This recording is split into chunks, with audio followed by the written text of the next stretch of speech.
आज मैं आपका अपना लीगल इंसान आपके लिए लेके आया हूँ एविडेंस एक्ट 2023 का 167 से लेके 170 धारा। इसमें टोटल 170 धाराएं थी।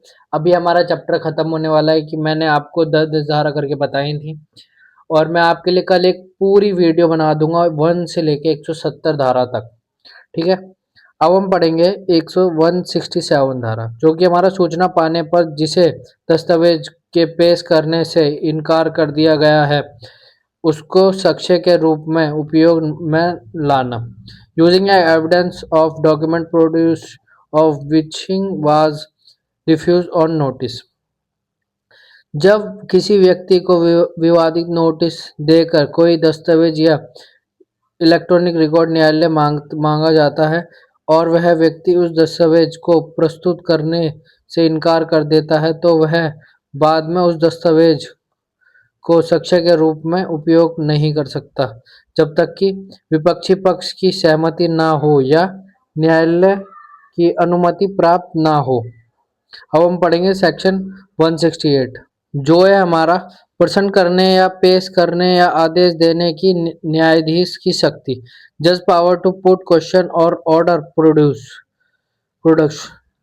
न्यायालय सुसंगत तथ्यों का पता लगाने या उनका प्रमाण प्राप्त करने के लिए किसी भी गवाह या किसी भी पक्षकार से किसी भी समय किसी भी रूप में प्रश्न पूछ सकता है जिसे वह आवश्यक समझे, और किसी भी दस्तावेज या वस्तु के प्रस्तुत किए जाने का आदेश भी दे सकता है।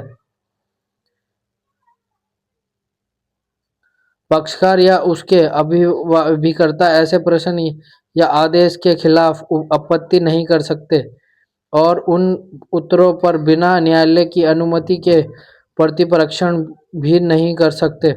यह शक्ति यह सुनिश्चित करने के लिए है कि सभी सुसंगत तथ्य प्रमाणित हों और न्यायालय सच्चाई तक पहुंच सके। हम पढ़ेंगे सेक्शन 169, जो कि हमारा साक्ष्य के अनुचित गवाह और ग्रहण आग्रह और आग्रहण के विषय में। साक्ष्य यह अध्याय 11 था हमारा। हम पढ़ेंगे 169, जो कि हमारा साक्ष्य के अनुचित ग्रहण या अग्रहण के लिए नवीन विचरण नहीं होगा। No new trial for improper admission on rejection on of evidence.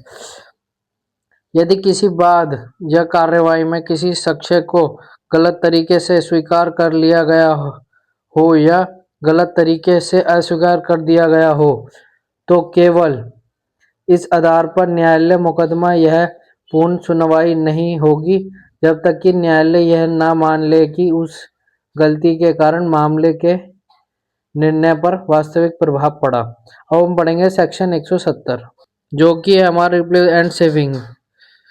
And saving.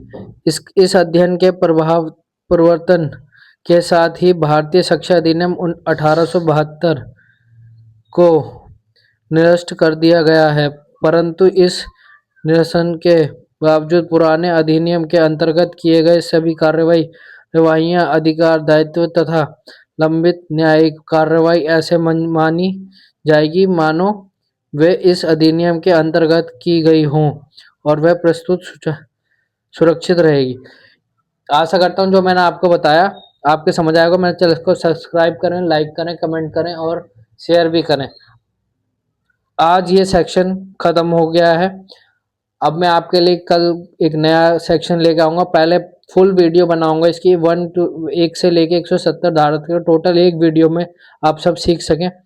और मैं आपके लिए जो एक नया सब्जेक्ट स्टार्ट करूँगा, आप उसे देखने के लिए मेरे चैनल को सब्सक्राइब कर लें।